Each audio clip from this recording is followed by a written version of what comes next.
What do you have? You got a watch? No. This is Stanton Friedman. I'm a nuclear physicist with a very strong interest in flying saucers.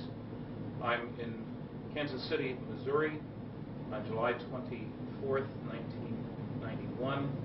I'm here to do an interview with Gerald Anderson, a very important witness with regard to the recovery of a crashed flying saucer in New Mexico in July 1947.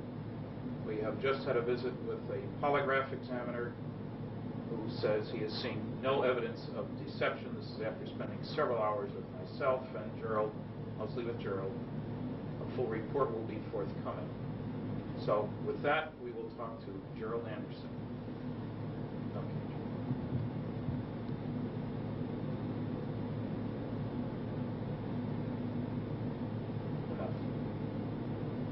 You state your name, please.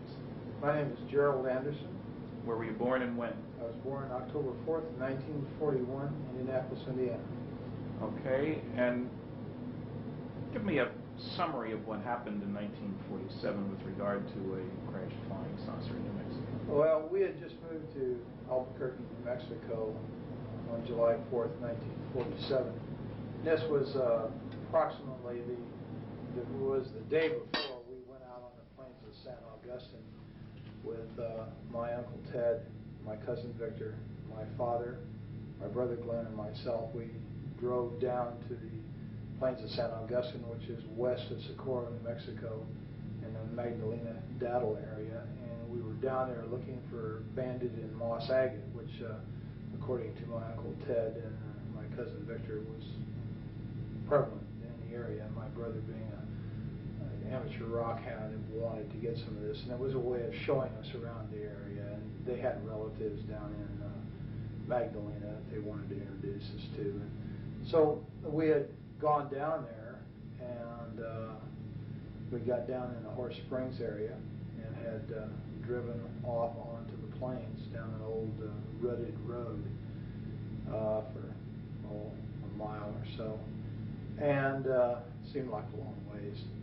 We parked the car, got out of the car, and walked down a hillside, a semi-forested, I guess you could say. It had pinon trees and scrub oak and stuff like that on it. And we'd walked, well, not scrub oak, but cedar, and walked down the hillside into an arroyo, a dry wash, and then walked south down a dry wash toward where the agates were supposed to be at. And as we came around a bend in the arroyo that had pinon and cedar trees growing on it, we were able to see farther ahead down the arroyo, and on the next ridge line there was a large silver disc-shaped object was embedded in the side of the ridge line, and there was debris and wreckage and stuff strewn about the area, but mainly this thing was intact. I would estimate its size from an adult perspective to be something like 35 feet in diameter. I've heard other people who were there say they thought it was like 50 feet, but as an adult I would say about 35 feet in diameter, quite large. When we got up to it, there were 4 bodies there that were not human. There was 2 of them who were obviously dead. One of them was obviously very badly injured, and one of them that apparently suffered no ill effects, or didn't appear to be injured, and was ambulatory, was mobile. I was just sitting there next to the one that was still alive that appeared to be. Were they right next to the vehicle? Right next to it, right under the edge of it. And this craft had apparently come in from the east, bounced off one ridge line, went plowing through this arroyo area, and then crashed into the ridge line and embedded itself. And they were sitting back under the edge. It was kind of tilted up like this, and they were sitting back under the edge here. And I'm assuming that this one creature that was all right had laid this material on the ground, but it looked like unrolled tinfoil that these other 3 creatures were laying on, like it was trying to, like you do a person in shock, you know, put them on a blanket, kind of a thing. And apparently it had some boxes there around it, and had apparently been trying to give first aid or help these other creatures when we first got there. And as we approached the creature, drew back like this, like it was in fear of us, like we were going to hurt it. And it wasn't very long, you know, trying to communicate with it. The adults were. It seemed to calm down and just sat there and kind of looked back and forth, watching them, apparently trying to figure out what was going on. Like, what did it look like a little bit more? These creatures, all of them were about 4 foot tall, 4.5 feet tall. They had very large heads that were shaped larger on the top, and they kind of tapered down. Not to a real sharp point, but just tapered down where they were thin. And they had very large, oval-shaped or almond-shaped, I guess you could say, black eyes they were so shiny they had almost a bluish tint to them when the light reflected off of them. Their skin coloration, I think the best way I could describe that is kind of a bluish tinted milky white. It looked like someone in shock. And the ones that were laying on the ground were really looked more that way, more blue, How about ears, nose, mouth? No, there was no visible ears on the creatures, except like if you was just to cover your ear like this, to where there was just a rise there and then a hole, without your earlobe and the rest of the ear there. How about nose? It was the nose was very small, almost imperceptible, and just like 2 holes straight in, and the lips were just a straight line. It was like a cut, and you couldn't see any visible lips like we have. It was just a slit, and What it hair never color? made a sound. Pardon? What hair color? There was no hair. They were completely bald. And no sounds? I never heard a sound of one, not out of any of the creatures, including the one that was... Did you see fingers? Yeah, they had fingers like this. They didn't have a little finger. They just had the thumb, had 3 extra digits, except the center digit was longer, and the other 2 were about the same size. They were very long and slender. It looked very delicate, and I've made the statement before, and I'll make it again. I think they would have made excellent violinists because of the structure of their hands. They were wearing one-piece suits. All of them were dressed exactly the same, and it was sort of a real shiny, silverish gray color. No zippers, buttons? No, I saw no zippers, no buttons. Insignia? No insignias. The only thing that was different, they all had this, but the only thing that was different from the silvery gray suit was that down like the seam on it, like it was a seam on the shoulder, and around the collar it was trimmed in what appeared to be maroon, like cording. Then the suits were continuous with their footgear. You could see right about this area down, it seemed to be less pliable than it was up here, like this was a stiffer area, like they were boots or shoes or something. But they were all dressed exactly the same. Okay, so you and your family are talking back and forth, wondering what was going on. What did your family say? I mean, did they say anything? Yeah, my brother, one of the first remarks I heard made was, that's a goddamn spaceship. There was bodies up there, and I was told not to go up there, which I did. And how old was your brother at the time? He was in his early 20s, I think 20, 21, something like that. He was a lot older than you were. Oh yes, considerably. When we got up there, I kind of meandered off to one side. This thing was cocked up, and I was standing here. The bodies were here, and everybody else was kind of down here, except my cousin Victor was over here playing and looking in this gaping hole on the side of this disc, and it's shaped just like a discus, except for a round dome was up on top, and there was this big gaping gash in here where you could see inside, and it looked like a double hall. How big length? The gash? Dome? The gash. Well, it covered the greater majority from the center of the craft out. It was just like a gaping hole in there.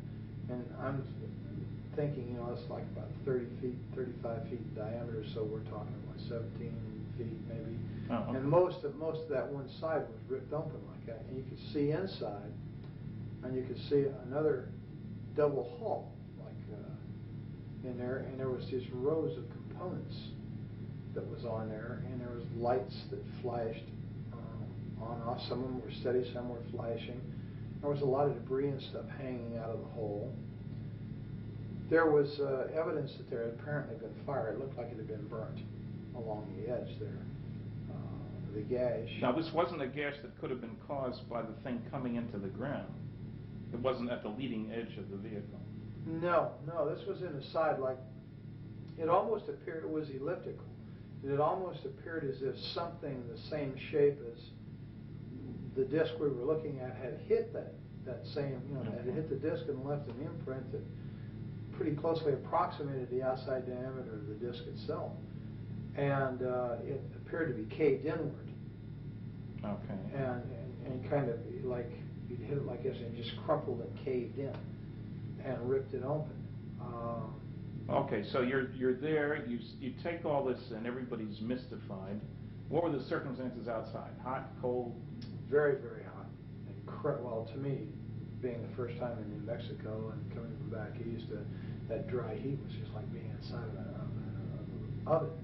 It was unbelievable to me. And that was the odd part about this thing. The closer you got to it, the cooler it was.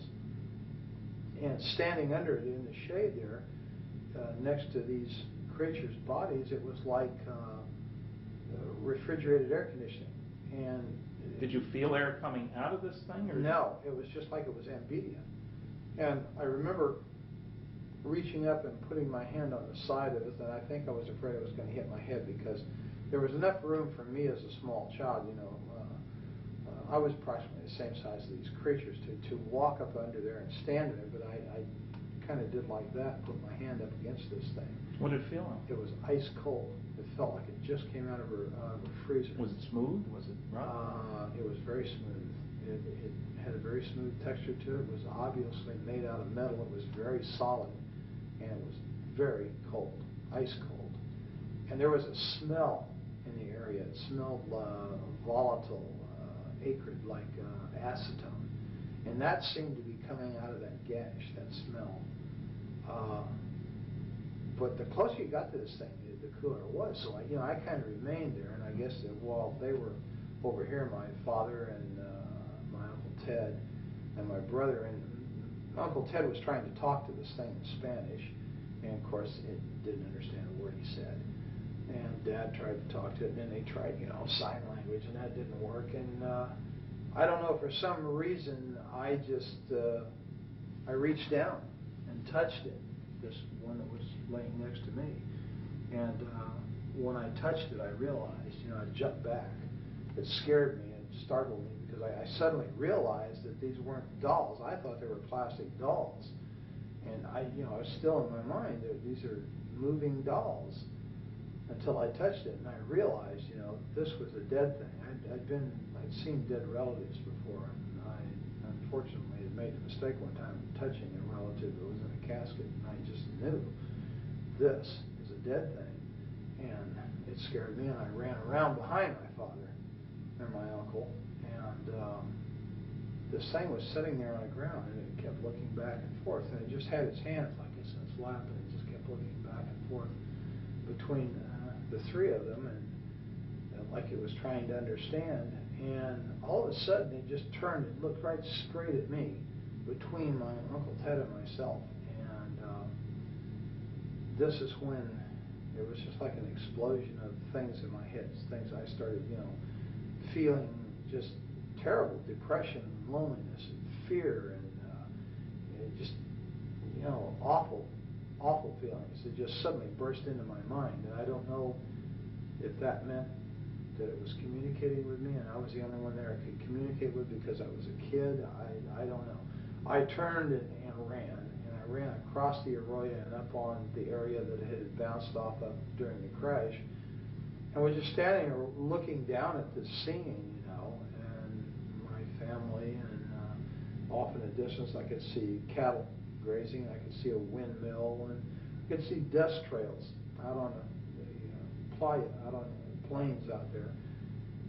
And I was there for a little while, and then I came back down, and I guess we were there, Victor was when I got back down there, Victor was up in the crack, and Ted yelled at him to get out of there, and Glenn went over and grabbed him by the belt and jerked him off. That's your brother? Yeah, and jerked him off and said, get out of there, you could cause this thing to explode and kill us all, and then of course he went prowling around in there.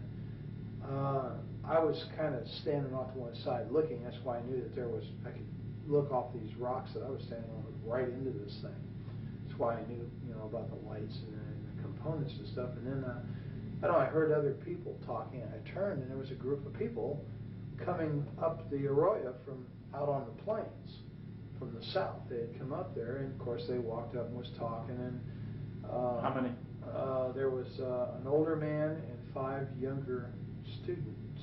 Boys, girls? There was 3 boys and 2 girls, and they were all, introducing, talking to my father and my uncle and my brother. What did the older one look like? The man. leader of this group, Yep. the man, he was a very tall man, very big man. He was wearing a pith helmet when he first came up, one of those kind of explorer helmets. And he was bald, and I know that because he had taken it off and he had done this, a couple times with a handkerchief and put it back on. He was a balding man, and he had a round face. He was very ruddy complected. He's a big man, and he apparently was a doctor because they kept calling him doctor. And as I understand it, it was an archaeological group that was out there on some kind of summer thing, and they talked, and he apparently was able to speak several foreign languages, and he tried to talk to this creature several times in different languages, again to no avail.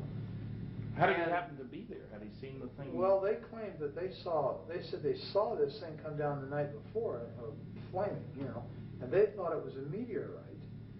And they had talked about, well, in the morning, we'll go over there and see this, where this meteor came down, because that's what they thought it was. And when the sun came up the next morning, and they got about their business and got up, and somebody looked over and said, they saw all the shiny metal and stuff across the plains there, and they realized it wasn't a meteorite, it may have been an airplane, and that crashed. So they all decided to go over there and see if there was anybody who was alive, that was hurt, that needed help. They had driven over? No, they walked over, apparently, the way I understand it. And it's quite a ways across that plain, so it had to take a very long time to do this. Or they may have had a vehicle, I don't know. That's an assumption, I think, on my part. They walked. Okay, so they're around with but the they family. came across the plains nonetheless. I'm not sure if they drove or not. I didn't hear any cars. And then somebody else showed up. Yeah, they were down there just 15, maybe 20 minutes at tops, and they were picking up things, some of the students, and this Dr. Buskirk, that they called him, this one girl went up and said, "Look, doctor, wouldn't this make a beautiful ring?" And she was holding what looked like a red rod, or a red tube of some kind. It was kind of a silvery red. And he kind of snapped at her, and "Put that down, Agnes. You don't know what that is. That thing could hurt you. Just don't pick this stuff up." And she kind of said, "Well, yeah, okay, doctor." And then he went back to what he was doing, and she walked away and put it in her pocket. And a lot of them were doing this, sort of picking up things and feeling things. I was picking up things and feeling things. There was all kinds of material, metal, and stuff laying around. Then we heard it. We all heard it. A sound of a motor coming like a truck. And I went back up the incline there to the ridge line, and I could see out there, and there was a truck coming up. It was an old pickup truck. It was sort of a beige color or a tan colored thing, and it had a whip antenna on it. And it stopped, and this guy got out, and he's wearing brown clothes. He's got boots on, and he's wearing a straw hat, just like the kind Harry Truman always wore. And he had wire-rimmed glasses. He was a big man, and he looked exactly like Harry Truman to me. And I'd seen in the movie-tone news that he was president then. Yeah, I was well aware who Harry Truman was, so everybody was. He was kind of a hero, And this guy looked like him, except bigger. And I don't think he didn't look as old either.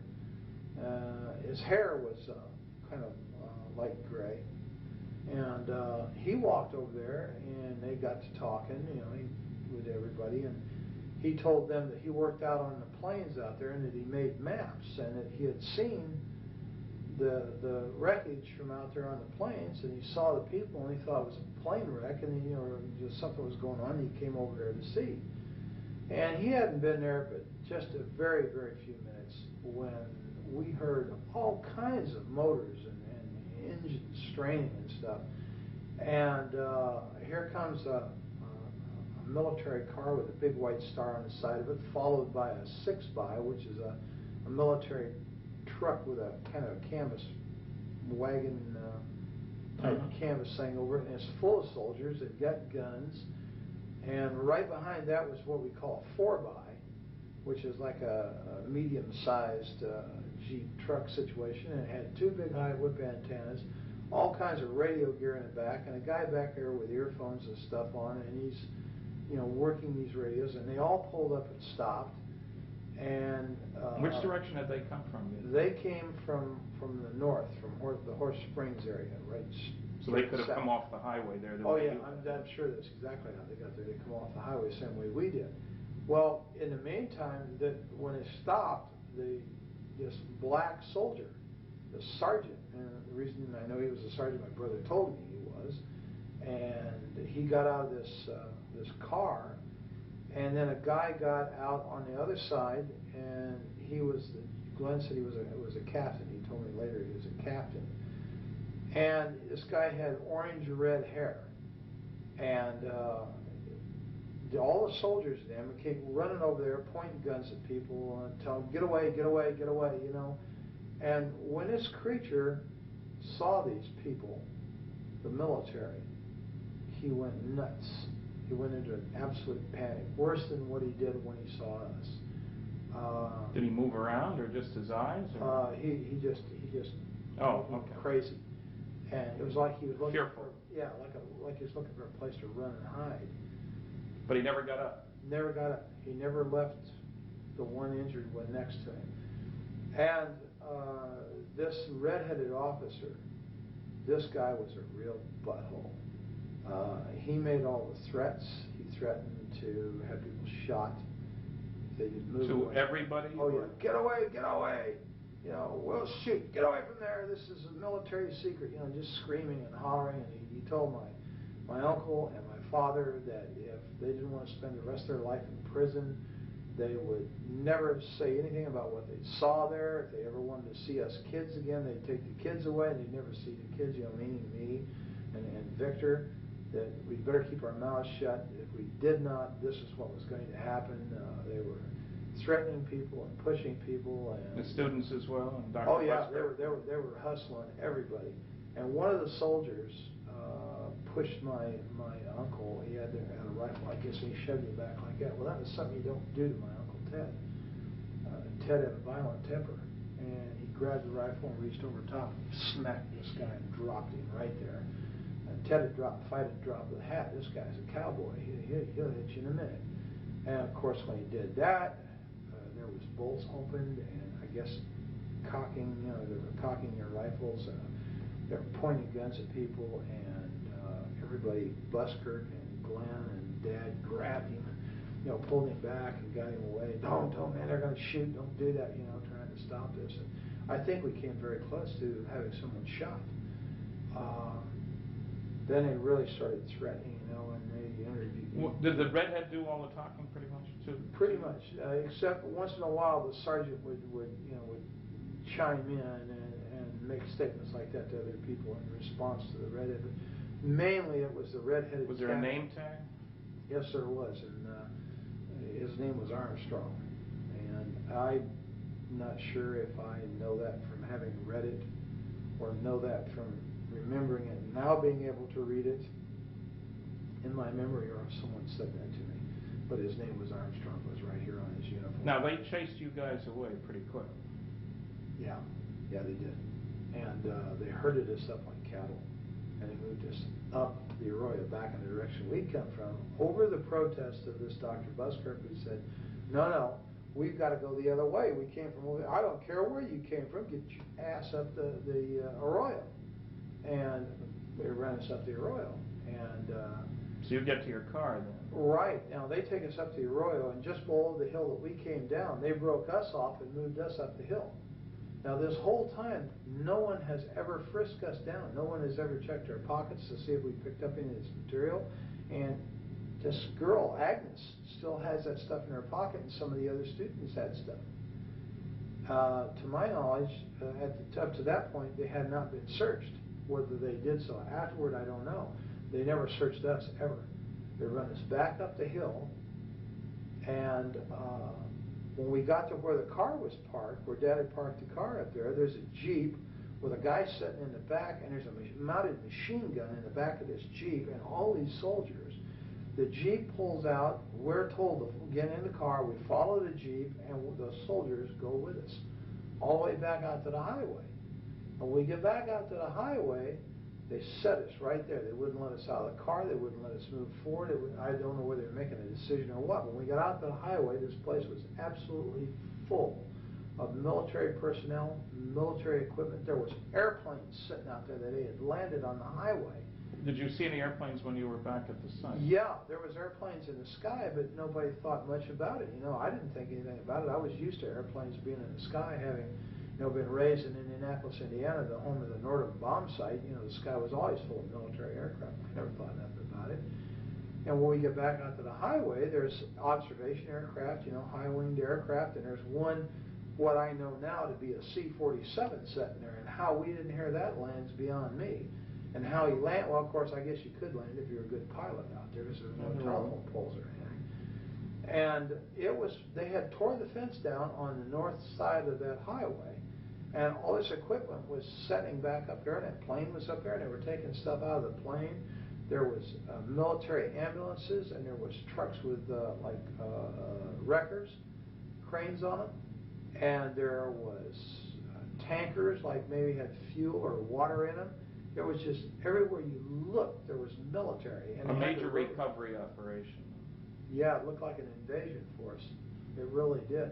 And they were all wearing these light khaki uniforms. They didn't look like, you know, olive drabs. They were light khaki, and they all had the same patch over there, that kind of blue funny patch with the circles on it was on their shoulder. And Did you have any clue as to where they came from? Did your brother or your uncle? No, I don't know where they came from. I don't think anybody ever ascertained that.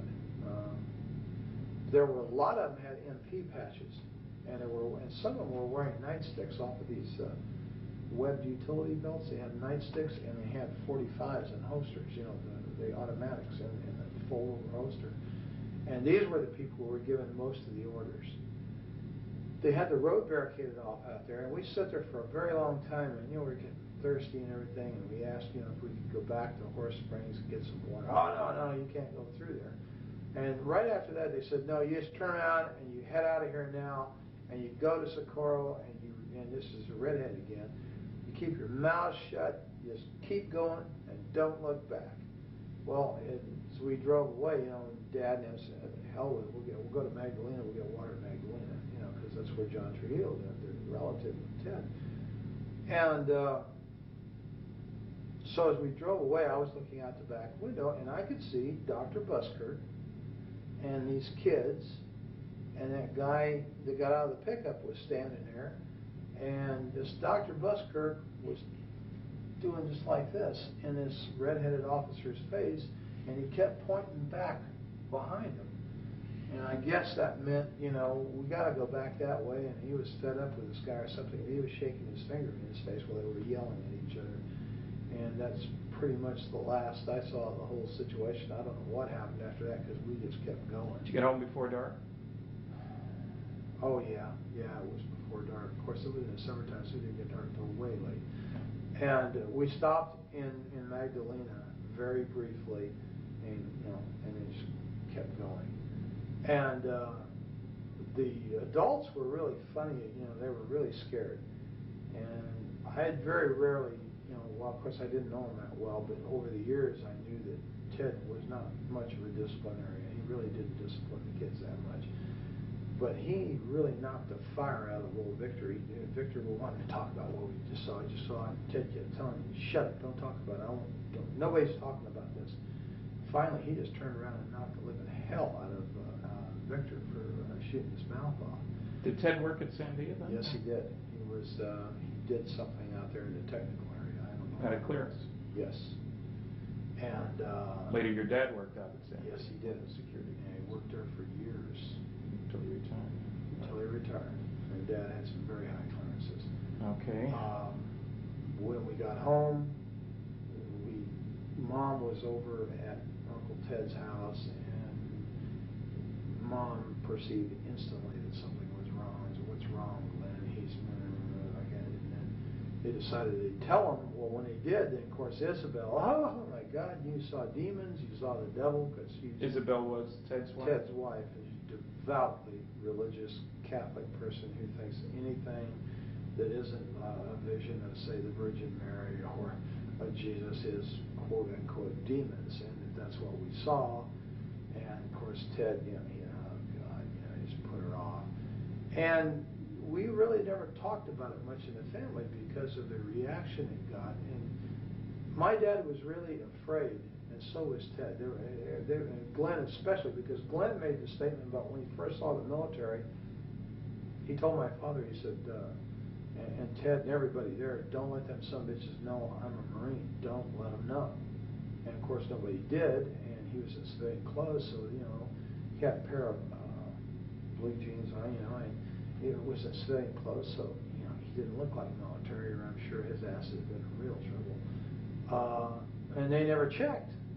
They just assumed, I guess, that we were. Did they ask your names? Oh yeah, they took our names. They got all that from my dad, and my brother just very cursory would, just hardly talk to him at all. He let Dad and Ted do most of the talking, which was pretty smart, I think, under the circumstances. And of course, they never really asked me any questions at all. You were just a kid. Yeah, I was just a kid. And well, you first went public with this. Now, let's first square away. All the other four that you were with are dead. Yes. It's been some time. And my brother died of a heart attack in Mexico City. My dad died of a heart attack in '78. And Ted and Victor were killed in an automobile accident in the mid-'60s, and I assume it was '65. Right, now, there's a strange diary that's turned up. How did that happen? Well, when I went to my father's funeral in 1978, a lot of Dad's personal belongings were given to us boys. You didn't live in the area at the time. Oh, no. You'd gone off to the military. I've been in the military, and subsequently, on return from the military, moved to Colorado immediately. And your dad had remarried a couple of times.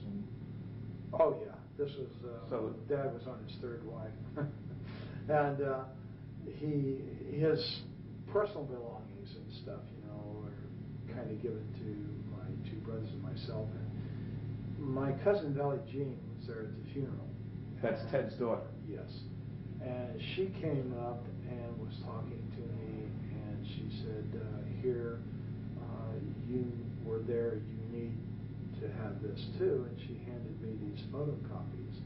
And at first, I thought, well, what is this, Dad's diary? She said, no, it's my dad's diary, but you were there. You need to have this. And then it dawned on me what I was looking at, and because I read a little bit of it. And so I said, yeah, okay, and I didn't want to talk about it at the funeral because Roz's side of the family, God bless her. That's your dad's third wife. God bless her, I loved her. But they were very religious, and they would have viewed this exactly the same way as Isabel had, as evil. And I really didn't want to have any problems with them.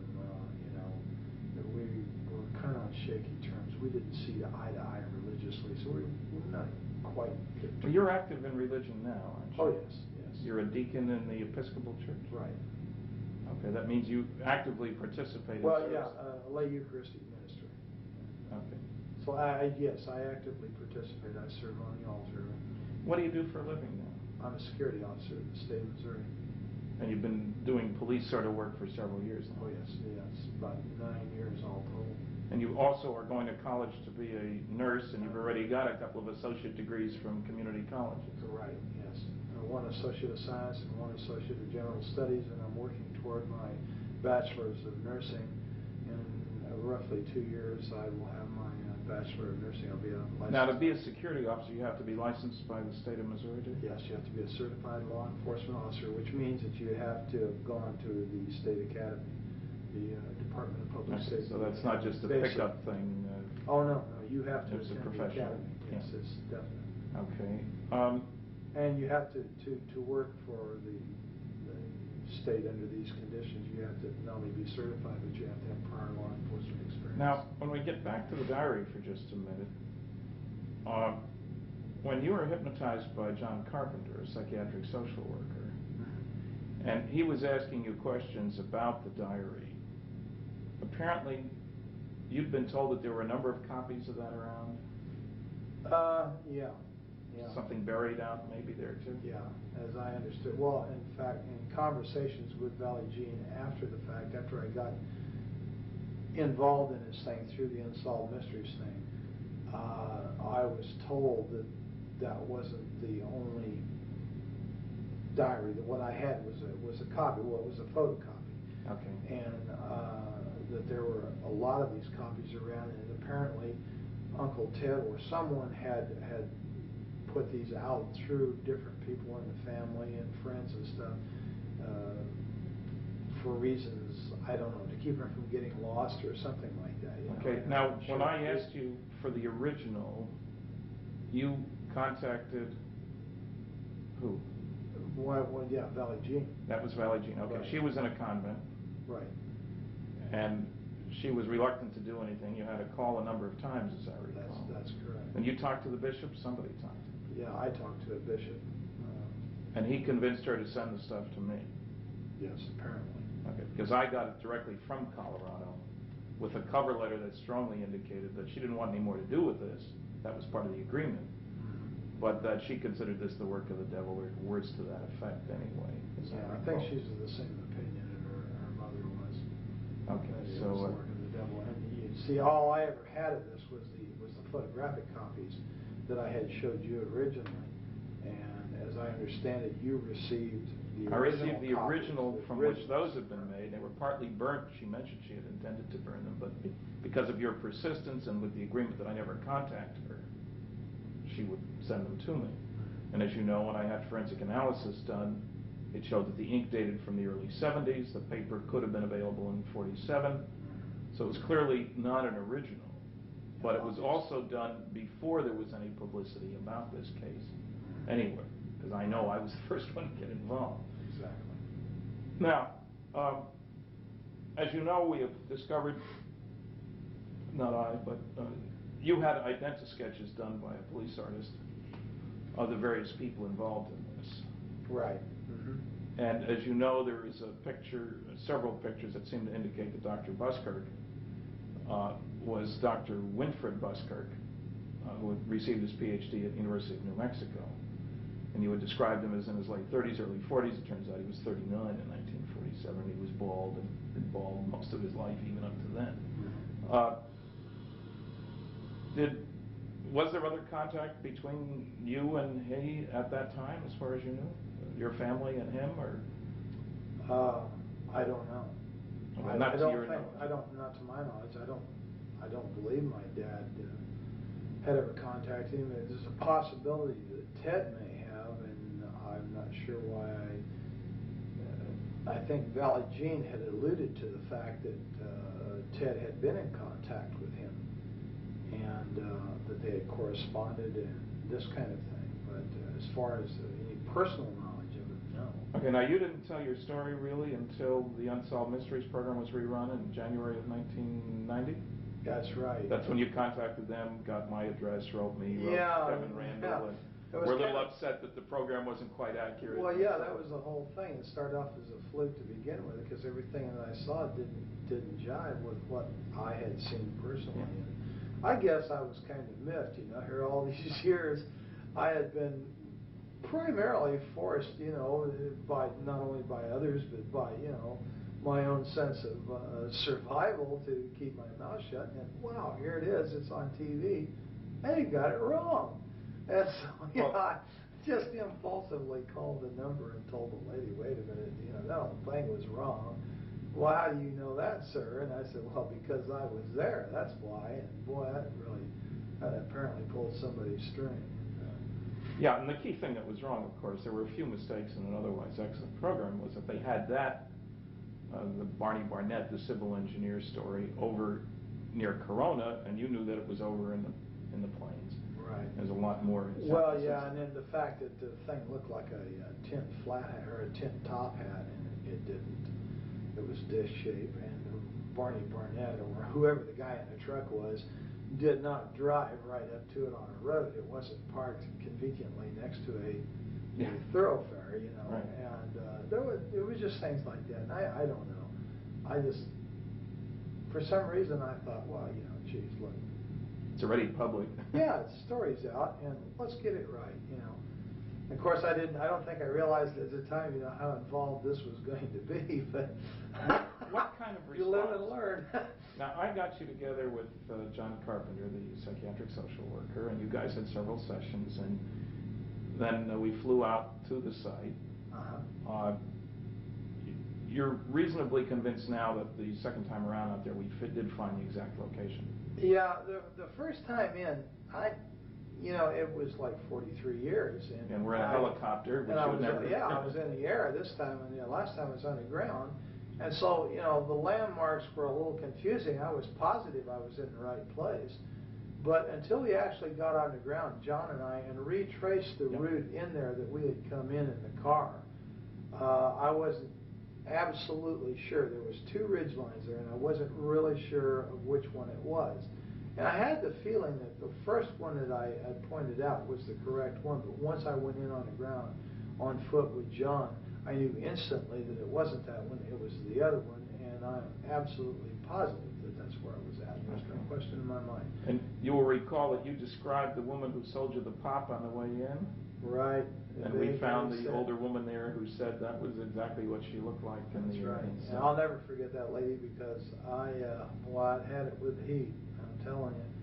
Back seat of that 40 Plymouth, down those dirty old roads and stuff, and for mile after mile. And of course, my dad was one of these kind of people. When he got in a car, it was point A to point B nonstop. I don't know why. He just never stopped to smell the roses along the way.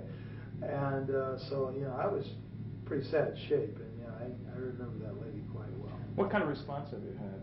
You went public. I mean, John talked to a newsman. You both talked. He called me. In the Springfield newspaper, paper carried a very straight, very large article, and that got spread around by lots of people. So suddenly you're a celebrity, if you will. What kind of reaction from the people who knew you on campus where you worked, your friends? Oh, very, very few negativists. There's the noisy negativist, you know. We have those. But in general, generally supportive. 99% of the people were incredibly supportive. Only one professor at the university was of the negativist type that was vocal about it. Everybody else is just 100% supportive. The majority of these people are absolutely convinced, even without this story, that extraterrestrial life forms exist and that the people are flying around out there and moving between systems and stuff. And it's just an unbelievable amount of support. You didn't lose your job. Oh no! Your boss didn't give you a hard time. Absolutely not. In fact, I think I can publicly say that my boss is extremely supportive because he is a avid ufologist himself. He's fascinated by the subject, and you won't have any problem convincing him either. And my boss has a master's degree. He's not someone that's untrained observer that's given to hallucination. Most of the people who are the most supportive of me are people with very high educations, very, very solid education, very solid, upstanding degree people, not given to hallucination. You attended a UFO conference with John Carpenter, and he gave a paper, I guess, and introduced you. Sure did. And you got a response from that audience too. Yeah, 100% supportive. I was really quite relieved and made very, very welcome. And, well, you've been interviewed by a number of other people. Linda Howe, working on a documentary and so forth, seems to have bought the story. Now, how much contact did you have with Kevin Randall? A very brief telephone call. I came home from work one day and there was a message on my answering machine, and as you well know, I have a tendency to be hard to get a hold of. Yes. And he'd left his number, and of course I had his address and yours, and I had sent cards to both of you and something to the effect, if you want to know what really happened out there, call me. Yeah. And he had called and I wasn't there, and he had left his number, so I returned his call. Now, I talked to him very briefly. Primarily because I didn't like the man's attitude. I don't feel comfortable with people who call other people liars and charlatans and phonies and say that they rig their research to make it come out the way they want. And when someone starts telling me this kind of thing, then the first thing I want to do is I want to get away from them. And this is exactly what I did. Now, I understand that this man claims that I talked to him for 2 hours and that he has a 2-hour tape of one contradiction after another of me, and that's not quite true. Okay, there's been no other contact with him? No other contact. I won't give the man the time of day. And has any other investigator, any of the noisy negativists approached you directly? No, none at all. The only other investigator is you yourself, or Don Berliner, and Bob Bigelow, and John Carpenter. Okay. And of course, you're quite familiar with our involvement. And you agree that on that first trip to the plains, it was you, I, Bob Bigelow, and a pilot in the helicopter? Yeah, Joe Channing, the pilot, was in the front seat on the left side. I was in the front seat on the right side. You were directly behind me. No. You were directly behind the pilot on the left side, and Bob Bigelow was directly behind me on the passenger side. Right, and then we met up eventually with Don Berliner and Right. John Carpenter, and we spent the next 3 days They together. drove to Dattle. They drove the Jeeps and stuff to Dattle, and were waiting for us at Dattle when we landed in the highway island out there. Right, and as you recall, where did we refuel the helicopter? Springerdale, Arizona. So it's not far to Arizona, that's the Oh, point. no, it was just a matter of a few minutes, actually. 25 minutes maybe at the max, west of where we were located. All right, I think we may pick this up another time, but I think that'll do us for now. I really appreciate the time and trouble and effort and all the rest of that, and on to bigger and better things.